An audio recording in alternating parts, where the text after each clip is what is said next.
The views and opinions expressed by the host and guests are solely their own and do not necessarily reflect the views, policies, or positions of this television station, its management, or its affiliated network. The station and its affiliates assume no responsibility or liability for the opinions expressed or the content discussed during this program. Viewer discretion is advised. Face the Nation. Kasama pa rin po natin ang Assistant Secretary ng Department of Trade and Industry at pinag-uusapan pa rin po natin ang mga IT programs ng DTI kasi ang layunin syempre ng DTI ay mapabilis ang pagbibigay ng serbisyo sa ating mga mamamayan na nais pumasok sa larangan ng pagninegosyo. At syempre, kanina pinag-usapan na natin yung mga IT programs na kasalukuyan ng ginagawa ngayon. At nakita natin sa pamamagitan ng mga IT programs na to is napabilis na, hindi na kailangan pumunta pa sa DTI. Nalimitahan na ang oras na hindi kailangang maubos para lang mag-register or magbayad. Kung meron silang katanungan, pwede na silang magtanong sa ating mga AI chatbot. At syempre, sinabi mo din ang iba pang mga online services ng DTI at kung papaano, meron ng tinatawag na interface ang iba't ibang ahensya din ng gobyerno para naman mas mapabilis ang serbisyo. ASEC, ano pa ang ginagawa ng DTI at ano pa ang ibang IT programs natin na talaga namang sa tingin mo ay makakatulong na hindi lang ngayon. Kasi syempre, future-proofing na tayo eh. 'Di ba? Kailangang makapagsabayan tayo sa bilis ng takbo ng pagbabago ng teknolohiya sa ating bansa. Oo, meron akong isa nakalimutan, Miss Lauren, at salamat binigyan mo ako ng opportunity na i-share ang isa pang aming digital na project which is called the DTI Tatak Pinoy e-Marketplace. So gumawa na rin tayo ng ating B2B o business to business market, e-market, kung saan yung iba't ibang MSMEs natin ay pwede nang mag-source ng kanilang mga raw materials at other goods online on that marketplace. So iba ito sa B2C o business to consumer na platform like Shopee and Lazada. This is B2B. This is MSMEs buying from other fellow MSMEs. So bigyan ka ng halimbawa, no? Sabihin natin na bakery ka sa May Marikina and then yung specific pastry mo sourced from, let's say, from South Cotabato, isang fruit doon. And then meron ka lang isang kakilala doon. O sabihin mo doon na lang sa Metro Manila mo sino-source. Tapos naubusan ka ng raw materials mo, hindi mo na mapapalaki yung business mo kasi limitado lang yung source mo kung saan lang pwede yun eh.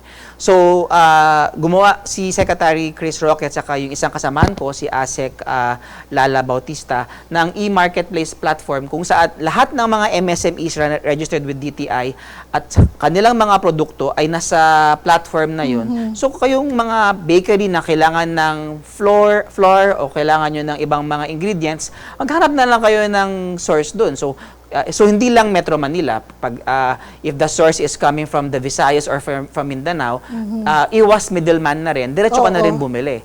We're talking about coffee shops. O pag naubusan ka na ng beans mo, ang source mo lang is Benguet. Meron naman pala nagbibigay ng beans din na gusto mo na from Bukidnon. Go on the e-marketplace. So, maganda yung aming programa. So, ito available na yan ngayon. So, magre-register lang sila para makabilang sila dun sa e-marketplace na yun. Lalagay nila kung anong category yung produkto nila. Yes, it's emarketplace.dti.gov.ph. So, pwede na silang mag-buy and sell ng kanilang mga produkto para lumaki. So, ang goal talaga ni Secretary Chris Roque, dahil Miss Lorlyn, nanggaling din siya dyan eh. MSME business owner si Secretary Roque. Pinalaki niya yung kanyang business. Ang gusto niya, lahat ng mga micro maging small. Lahat ng small maging medium at lahat ng medium maging large na enterprise. At ang isa nakita niya ang problema ay hindi sila lumalaki kasi minsan yung mga goods nila is limitado lang kung ano yung available dun sa lugar.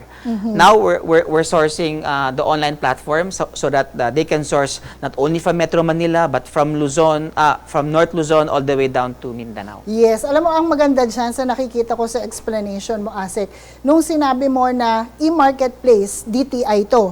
Kasi ngayon din, pagka ikaw maliit ka pa lang na negosyante, gusto mong magpalaki, even nga yung mga matagal na ding exposed online, alam mo, naloloko pa din Oo, sila eh. oo. Pero kung ito ay isang marketplace na DTI na mismo ang nag-guarantee, ay legit ito. Pwede Yes. kang kumuha ng raw material. Hindi to masyadong mataas na presyo kasi tayo is under DTI. Yes, yes. At least yung ating mga MSMEs Yes. na nangangailangan ng raw material, hindi na sila magdadalawang isip kasi DTI mismo ang bumuo nito at Yes. malaking tulong yan para Yes. sa kanila. Tama po kayo dyan, nasabi niyo po yan, vetted na po ang mga MSMEs on that platform. Oo, kasi talagang sabi ko nga, minsan titingnan mo kasi online, parang ang laki ng negosyo nito. Di ba? Minsan titingin ka sa Shopee, tas meron pang website, pero naloloko pa din yung ating ibang mga consumers Yes, talaga. yes, yes. Kaya iba din yung nagsasabi ng guaranteed, ito legit company talaga to kasi DTI na ang nagagaranti na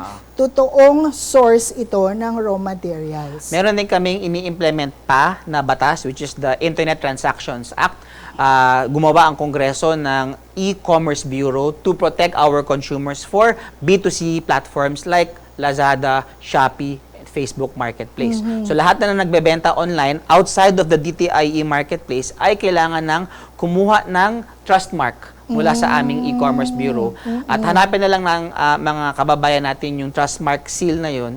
Hindi ko na share yung itsura ng trust mark na seal na yun kung gusto nilang masigurado na yung pinagbibilhan nila outside the DTI marketplace is legit. Okay, we'll post that, what do you call that? The trust mark. Trust DTI mark. trust Oo, mark. pagka merong ganitong trust mark, ibig sabihin yan is guaranteed yan, na legit yan. Tama ba? Tama So yan. nag-apply na si Shopee, tsaka nag-apply na rin si Lazada. Pero yung mga ibang maliliit, hindi pa sila nag-apply. Oo. Yan lang din ang maganda nga, Yuse, kanina, di ba? ASEC, pinag-usapan na natin yan, ASEC, na maganda na magrehistro din naman talaga para at least sarili nilang proteksyon. At iba din naman pagka meron kang ang seal na masasabi mong ay ito legit registered, 'di ba? Talagang magkakaroon ka ng yung feeling na hindi ito manloloko, na yung negosyo ko totoong legit ito, na kailangan magtiwala kayo. Eh syempre, at this time na available lahat online, pati nga 'di ba yung AI, akala mo totoo lahat ng pictures, totoo lahat ng videos. Ang dami pa rin kasing mga fake news eh, 'di ba? So iba syempre na talagang nagagaranti ng DTI na legit itong negosyo na to. At sila na bilang mga maliliit lang o nag-uumpisa ang ating mga MSME, let's make sure na mag-register din tayo sa DTI. Talagang makakatulong naman to sa kanilang proteksyon. Miss Lorlyn, iba din kasi ang cyberspace eh. Kaya andyan yung DTI para tumulong sa ating mga kababayan.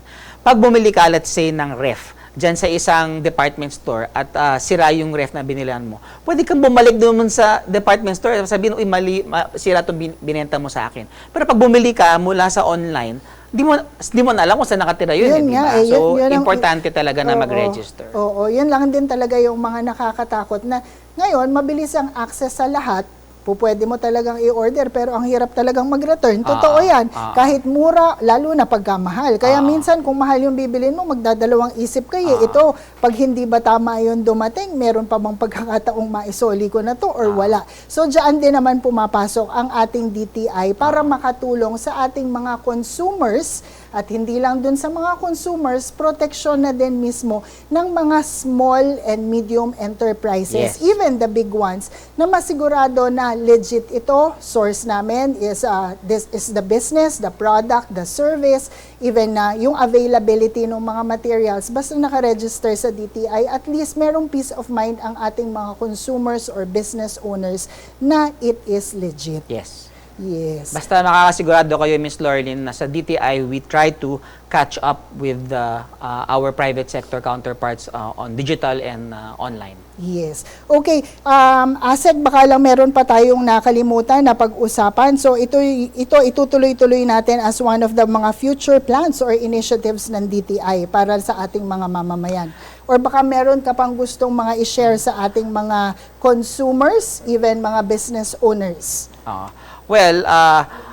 not IT related, Miss Laurelyn, pero DTI related pa rin. Gamitin ko na rin yung opportunity na to na aside from being online and having our B2B e-marketplace, very aggressive pa rin yung DTI through the leadership of Secretary Chris Roque with our trade fairs. We are increasing the number of our trade fairs. We're increasing the subject matter of our trade fairs. Hindi lang siyang regular national food fair o national trade fair. Nagkakaroon kami ng wedding fair, nagkakaroon kami ng arts and crafts fair. So, abangan nyo po yung lahat ng mga announcements ng DTI tungkol sa mga trade fairs na hino-hold namin. So, we usually just hold 3 to 4 a year.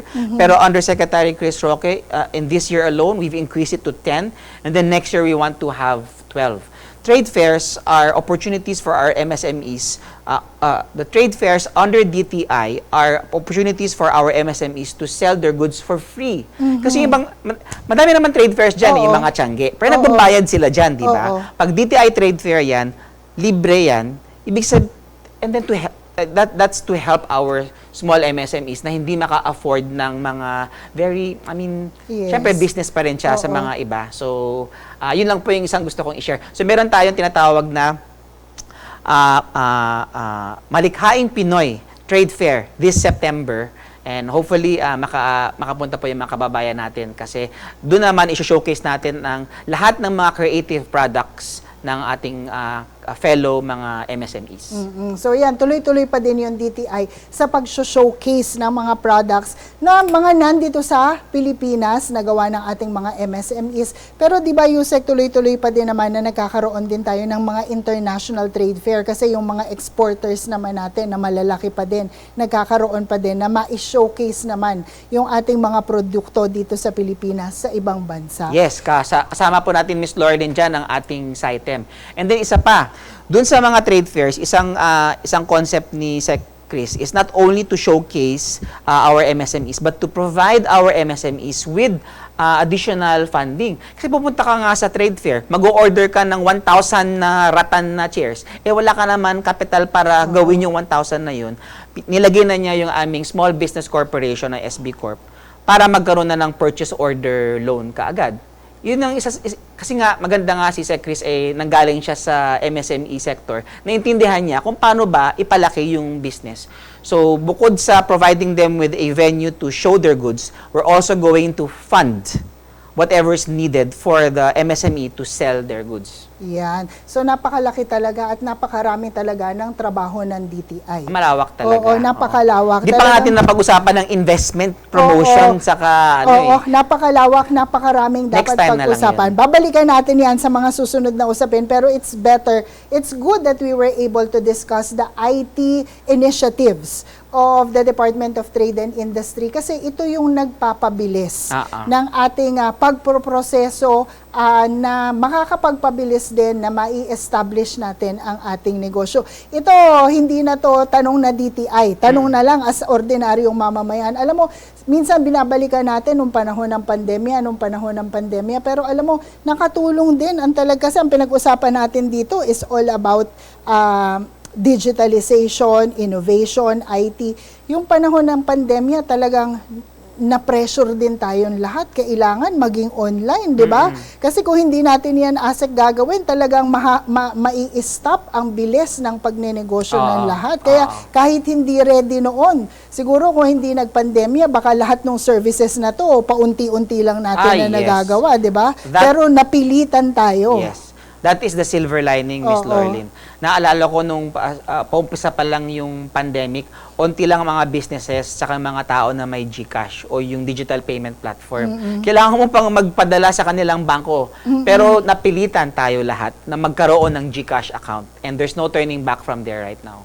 No turning back. Pati sa pagre-rehistro, buti na lang po pwede na. Hindi na kailangan pumunta sa opisina ng DTI. Yes. ASEC, maraming salamat sa oras mo ngayon. Sana hindi ka magsawa na bumalik dito, lalo na kung meron tayong mga bagay na gusto nating i-share para mapabilis ang pagpoproseso ng pagnenegosyo o maging ng mga consumers natin na mapadali ang service na ibinibigay sa kanila ng Department of Trade and Industry. Maraming salamat sa iyong oras. Salamat also, Ma'am Laurelyn, for giving us an opportunity to share our IT programs at the DTI. Yes. Okay, that's it for our Face the Nation this week with our guest, Assistant Secretary of the Department of Trade and Industry, Attorney Michael Christian Ablan. That's it for Face the Nation. I'm Laurelyn Garcia Balarde. Thank you for joining us.